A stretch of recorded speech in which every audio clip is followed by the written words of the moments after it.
Hello students, हमने चुनाव प्रक्रिया ये पी साइंस का चैप्टर शुरू किया था। उसमें हमने चुनाव आयोग के कार्य देखे थे, चुनाव प्रक्रिया हमने देखी थी। अभी जो है चुनाव प्रक्रिया से ही दूसरा जो है बहुत ही महत्वपूर्ण ऐसा पॉइंट हम सेकंड पॉइंट वहाँ पर देखने वाले हैं, वो है आचार संहिता। आचार संहिता में दो प्रश्न है कि निर्वाचन आयोग द्वारा चुनाव के समय आचार संहिता लागू की जाती, यह कथन सत्य है या असत्य है। तो ये कथन क्या है? सत्य है, क्योंकि चुनाव के समय निर्वाचन आयोग द्वारा आचार संहिता जो है वो लागू की जाती है। दूसरा प्रश्न है उसी में संक्षेप वाला, वो है कि आचार संहिता किसे कहते हैं। तो दोनों प्रश्नों के उत्तर जो है वो इसी में है, तो अच्छे से देखिए इसको।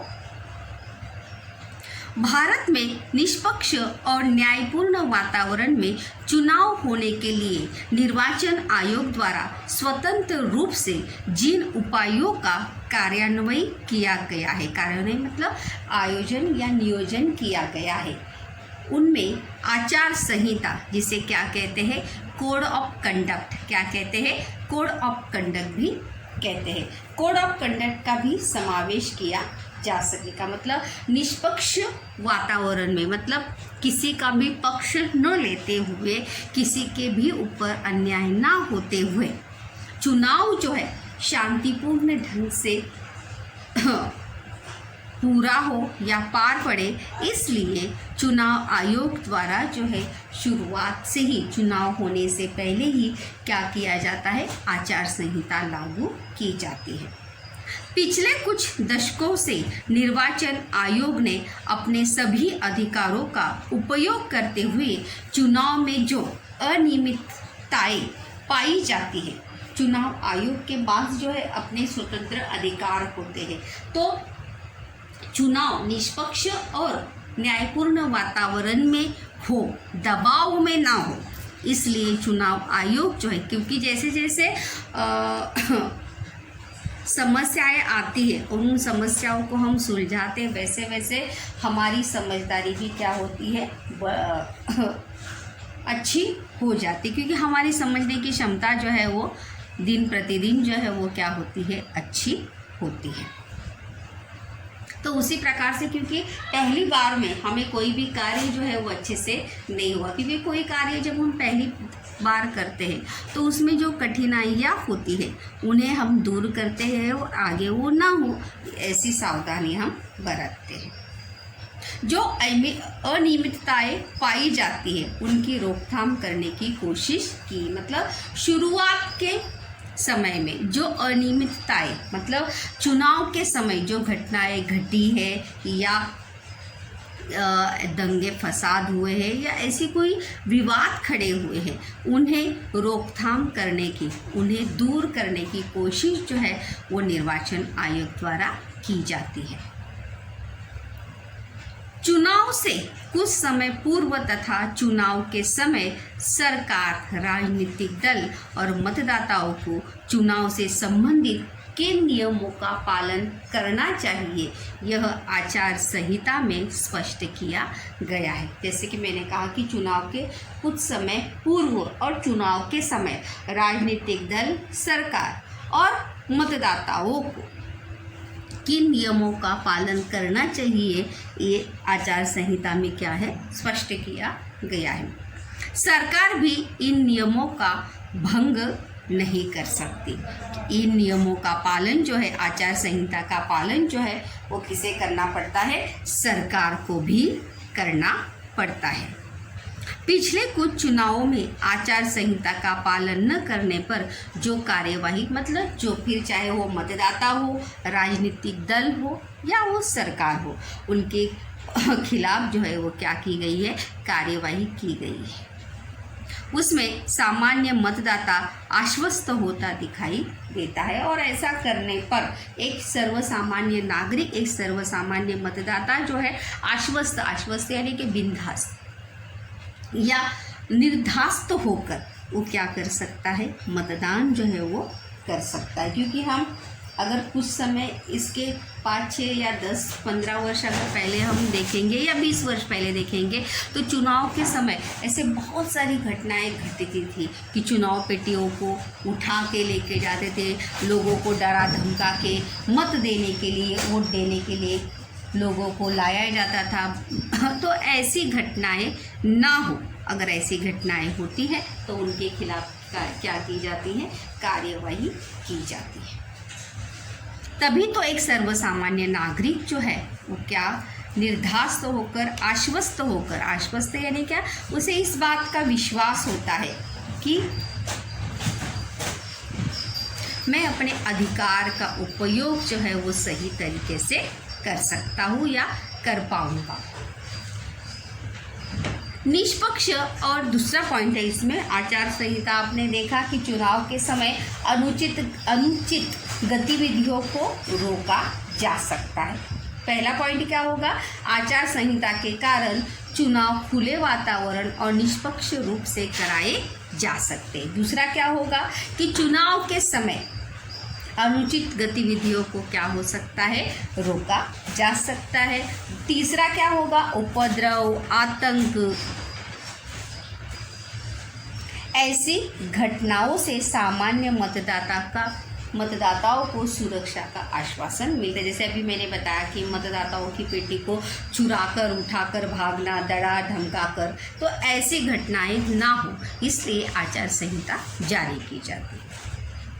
निष्पक्ष और न्यायपूर्ण चुनाव करवाने में आने वाली चुनौतियाँ। अभी हमारा इतना बड़ा, विश्व का सबसे बड़ा लोकतांत्रिक देश है, तो निष्पक्ष और न्यायपूर्ण वातावरण में चुनाव जब कराया जाता है, चुनाव प्रक्रिया का जब नियोजन कराया जाता है, तो उस समय बहुत सारी चुनौतियाँ ने क्या, बहुत सारी समस्याएं जो है वहाँ पर समक्ष खड़ी होती है।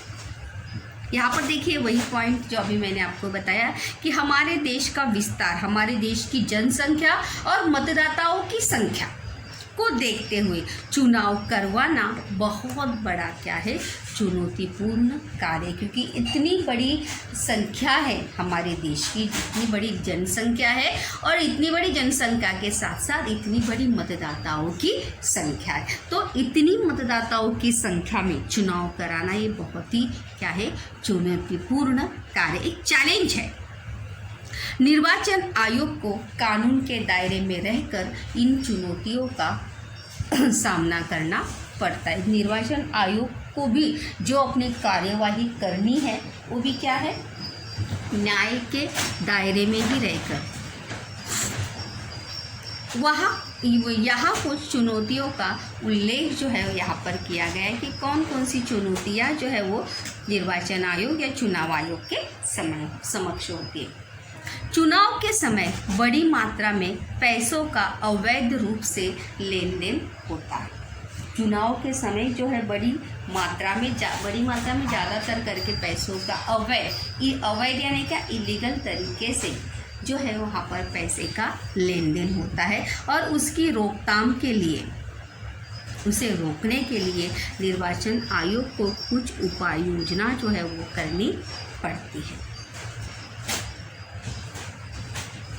मतलब वहाँ पर मतदाताओं को पैसे बांटे जाते हैं और किसी से, क्योंकि वहाँ पर पैसे लिए भी जाते हैं और पैसे बांटे भी जाते हैं, तो ऐसी घटनाओं को रोकने के लिए वहाँ पर चुनाव आयोग को जो है उपाय योजना वहाँ पर करनी पड़ती है। दूसरा है कुछ प्रत्याशी आपराधिक प्रत्याशी यानी क्या, उम्मीदवार, ध्यान में रखिए, नेता, राजनीतिक दल के नेता, यहाँ पर प्रत्याशी ये शब्द यहाँ पर आया है। कुछ प्रत्याशी आपराधिक प्रवृत्ति के होते हुए भी राजनीतिक दलों द्वारा उन्हें टिकट दिया जाता है। तो कुछ प्रत्याशी जो है या कुछ राजनीतिक दल के नेता जो है वो क्या होते हैं, आपराधिक प्रवृत्ति के होते हैं, मतलब उनका बैकग्राउंड ही क्या होता है, आपराधिक होता है। लेकिन फिर भी उन्हें राजनीतिक दलों द्वारा क्या दिया जाता है, टिकट दिया जाता है, और सिर्फ टिकट ही नहीं मिलता, वो क्या होते हैं, जीत कर भी आते हैं, और इससे राजनीति का अपराधीकरण होता है। और राजनीति में क्या होता है, अपराधीकरण का समावेश जो है वहाँ पर होता है। साथ ही निर्वाचन आयोग को भी निष्पक्ष और पारदर्शी वातावरण में चुनाव करवाने में कई समस्याएं आती है। अगर ऐसे नेता या ऐसे प्रत्याशी जब चुनाव में खड़े होते हैं जिनकी प्रवृत्ति आपराधिक हो, जिनका बैकग्राउंड आपराधिक हो, तो ऐसे समय में या ऐसे टाइम पर चुनाव करवाने में भी निष्पक्ष और पारदर्शी यानी क्या ट्रांसपेरेंसी हो चुनाव के समय, इसमें क्या होती है, बहुत सारी समस्याएं वहाँ पर निर्माण होती है।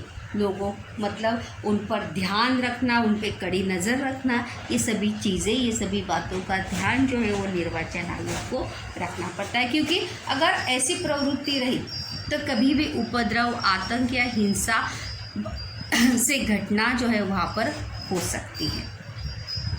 अगला पॉइंट है यहाँ पे, चुनाव के समय होने वाली हिंसा भी एक बड़ी चुनौती। कभी कभी देखो मारपीट होती है, लोग पत्थर बरसाते हैं, चुनाव पेटियों को मतदान को जो है भगा कर लेके जाते हैं। तो कभी कभी चुनाव का जो मतदाताओं का जो सेंटर होता है उसी को क्या कर लेते हैं, हैक कर लेते हैं, उसी को वहाँ के लोगों को पूरा अपने अंडर कर लेते हैं। तो ऐसी घटनाएं जो है, हिंसापूर्ण घटनाओं को रोकने भी एक क्या होता है, चुनौती होती है। क्या आप जानते हैं, यहाँ पर भी देखिए प्रश्न, यहाँ से भी आते हैं प्रश्न, याद रखिए।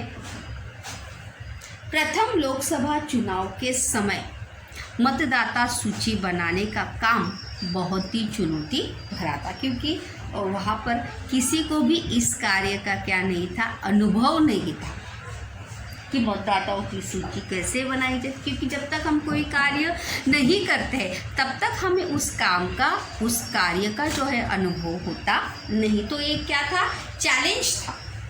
जब 1951 में जब प्रथम लोकसभा चुनाव हुआ, हमारे देश में अशिक्षित लोगों का अनुपात अधिक था और उस समय निरक्षर लोगों की या अशिक्षित लोगों की संख्या भी क्या थी, ज़्यादा थी। तो उनको ध्यान में रखते हुए वहाँ पर चुनाव प्रक्रिया का क्या करना था, नियोजन करना था। क्योंकि लोगों को, ज़्यादातर लोगों को 70 या 60% लोगों को जो है वो वहाँ पर पढ़ना लिखना नहीं आता था। और इसीलिए मतदान के लिए विशेष पद्धति का उपयोग जो है वहाँ पर किया गया। मतदान के लिए स्टील पेटी लगभग 20 लाख मतपेटियाँ जो है वो तैयार की गई और अशिक्षित लोगों की संख्या को ध्यान में रखते हुए उस समय एक विशेष पद्धति का उपयोग किया गया। और मतदान के लिए, वोटिंग के लिए कितनी पेटियाँ, स्टील की लगभग 20 लाख मतपेटियाँ जो है वो तैयार की गई और उन मतपेटियों पर राजनीतिक दलों के चुनाव चिन्ह जो है वो चिपकाए गए, ताकि जिनको पढ़ना लिखना नहीं आता था उस चिन्ह पहचान कर जिन्हें मत देना है, जिस राजनीतिक दल को वोट देना है, उस राजनीतिक दल के पेटी में अपना मत जो है वो डाल सके। मतदाता को जिस राजनीतिक दल को मतदान करना है उस दल की चुनाव चिन्ह वाली मतपेटी में मतदाता कोरे कागज को मोड़कर डालेगा, क्योंकि लिखना तो वहाँ पर नहीं आता था, इसलिए कोरे कागज को मोड़कर वहाँ पर क्या किया जाता था, डाला जाता था। इस पद्धति को निर्धारित किया गया, इससे अशिक्षित लोगों को मतदान करना जो है वो क्या हो गया, आसान हो गया, क्योंकि उनको पढ़ना लिखना नहीं आता था। राजनीतिक दलों के नाम जो है उन्हें पढ़ने नहीं आते थे, इसलिए इस पद्धति का उपयोग जो है चुनाव प्रक्रिया के समय, प्रथम लोकसभा चुनाव के समय जो है वो किया गया, लोगों की निरक्षरता को ध्यान में रखते हुए। और हिंसापूर्ण घटनाओं की वृद्धि हो रही है और उसकी रोकथाम के लिए सभी राजनीतिक दलों को, चुनाव आयोग के साथ साथ राजनीतिक दलों को भी आगे बढ़कर निर्वाचन आयोग को सहयोग देना चाहिए, ताकि चुनाव जो है निष्पक्ष और पारदर्शी वातावरण में पूरा हो सके या प्रक्रिया जो है वो पूरी हो सके। अगला प्रश्न है, सोचिए परिवारवाद से राजनीतिक दलों की कौन सी हानि होती है। परिवारवाद मतलब वहाँ पर एक ही परिवार के लोग अगर राजनीतिक दल में है तो परिवार में अगर विवाद खड़ा हुआ तो जाहिर सी बात है वहाँ पर राजनीतिक दल में भी क्या हो सकता है, विवाद खड़ा हो सकता है और वहाँ से नेता जो है उस राजनीतिक दल से निकलकर दूसरी पार्टी का क्या कर सकते हैं या दूसरे राजनीतिक दल का निर्माण वहाँ पर कर सकते हैं। तो ज़रूर जाहिर सी बात है वहाँ पर क्या होती, हानि तो होती है, नुकसान तो होता ही है। एक वोट एक मूल्य, इससे आप क्या समझते हैं। एक वोट एक मूल्य मतलब हमारा एक मतदान जो है बहुत ही क्या है, कीमती है। इसे सोच समझकर उसका उपयोग जो है हमें करना चाहिए। हमारे संविधान ने जो हमें अधिकार दिया है उस अधिकार का उपयोग जो है हमें सोच समझकर करना चाहिए। राजनीति में अपने परिवार का प्रभाव बना रहे, इसके लिए रिश्तेदारों को उम्मीदवारी देने की कोशिश भी वहाँ पर की जाती है। ये भी क्या है, एक समस्या ही है।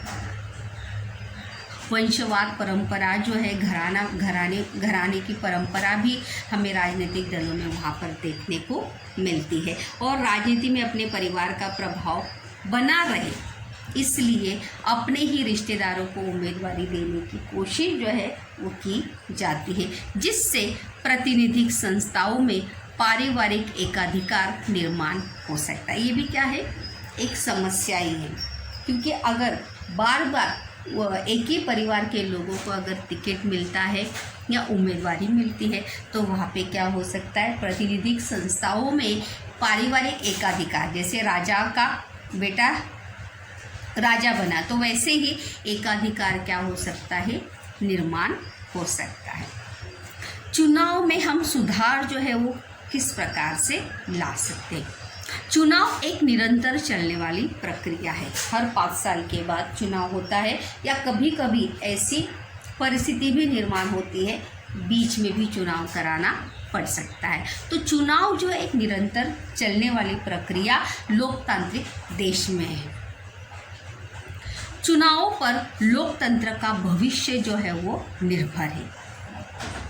एक सक्षम लोकतांत्रिक देश की निशानी क्या है, चुनाव। उचित सुधार करने पर चुनाव प्रक्रिया की विश्वसनीयता जी क्या हो सकती है, बढ़ सकती है।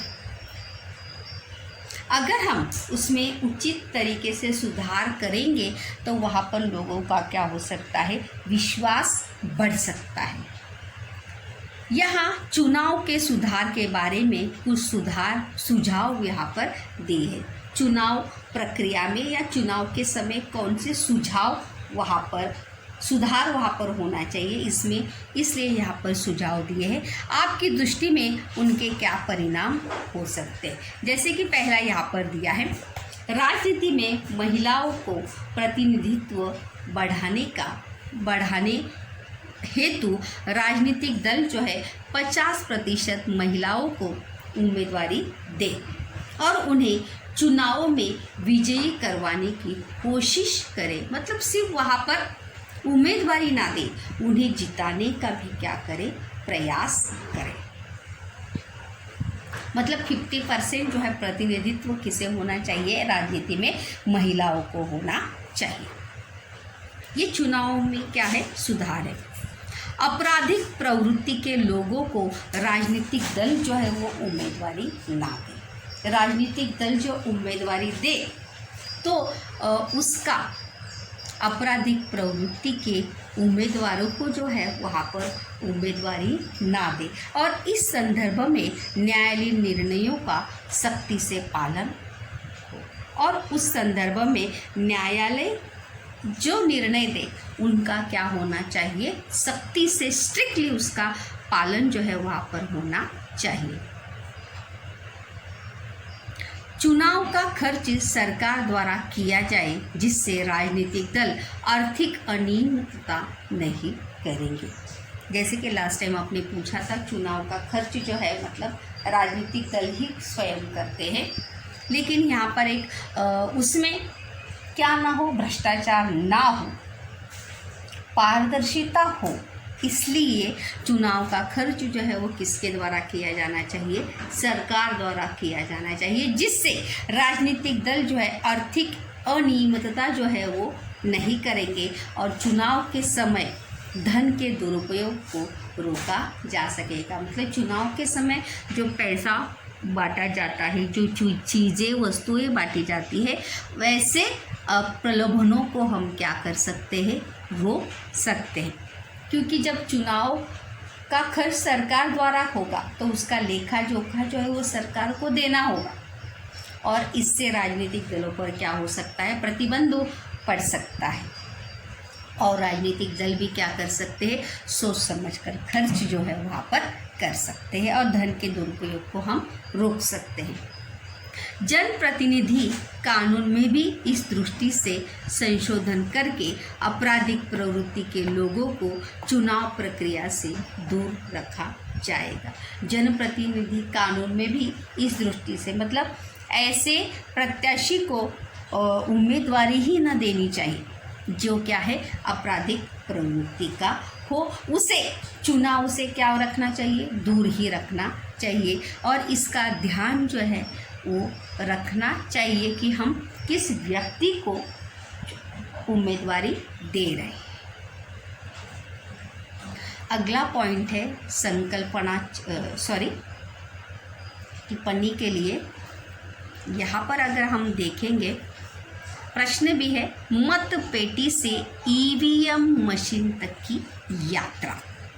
क्या प्रश्न है, मत पेटी से ईवीएम मशीन तक की यात्रा सफ़र जो है वो चुनाव प्रक्रिया का किस प्रकार से रहा। अगर हम देखेंगे तो स्वतंत्र भारत का पहला चुनाव सन 1951-52 में संपन्न हुआ और इस कालावधि में चुनावी राजनीतिक लोकतांत्रिक व्यवस्था को शुरुआत हुई और जैसे हमने शुरुआत में देखा कि प्रारंभिक चुनावों में मतपेटियों का उपयोग जो है वो किया जाता था। 90 के दशक से मतलब 90 से इलेक्ट्रॉनिक मशीन यानी ईवीएम, इलेक्ट्रॉनिक मशीन यानी इलेक्ट्रॉनिक वोटिंग मशीन का उपयोग में जो है वो लाई गई।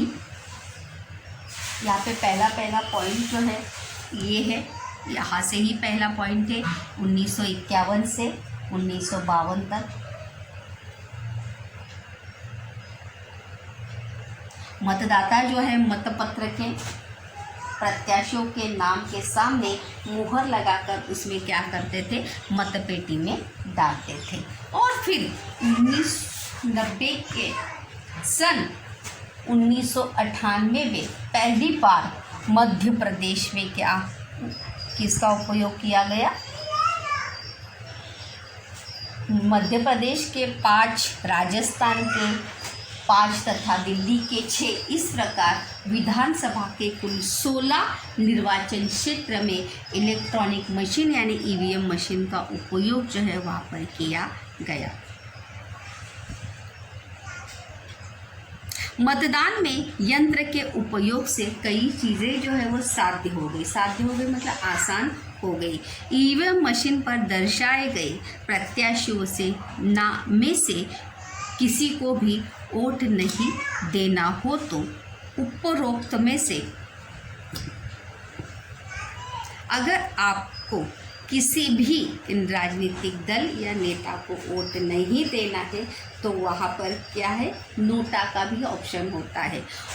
मतलब उपरोक्त में से कोई नहीं, मतलब आपको कोई भी राजनीतिक दल या नेता आपको पसंद नहीं है। नन ऑफ द अबव, इसका शॉर्ट फॉर्म वहाँ पर लिखा होता है नोटा। आप उसे दबाकर भी अपना मत जो है वो दे सकते हैं। का विकल्प मतदाताओं के लिए संभव हुआ।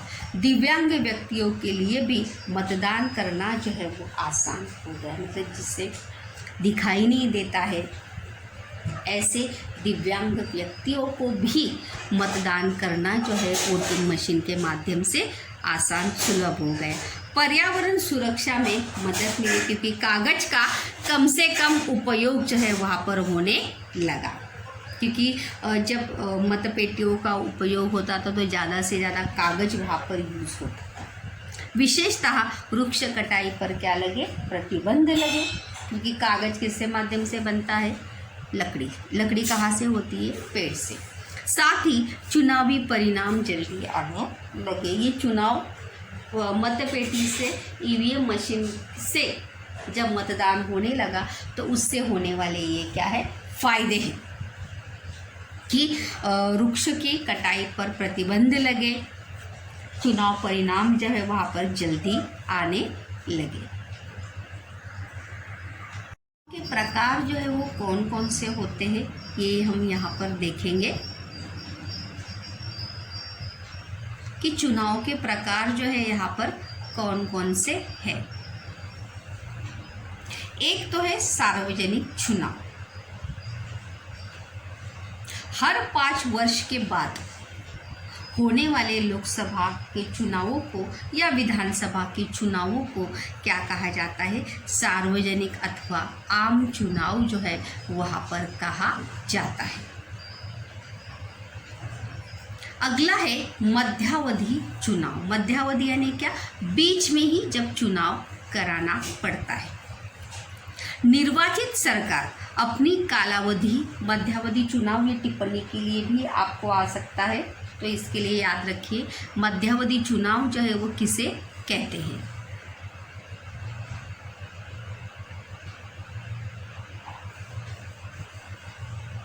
निर्वाचित सरकार अपने कालावधि पूर्ण करने से पहले, मतलब जो सरकार वहाँ पर बनी है वो अपना समय पूरा करने से पहले, मतलब उनका समय कौन सा है, 5 साल का, करने से पहले ही अल्पमत में आ जाती है।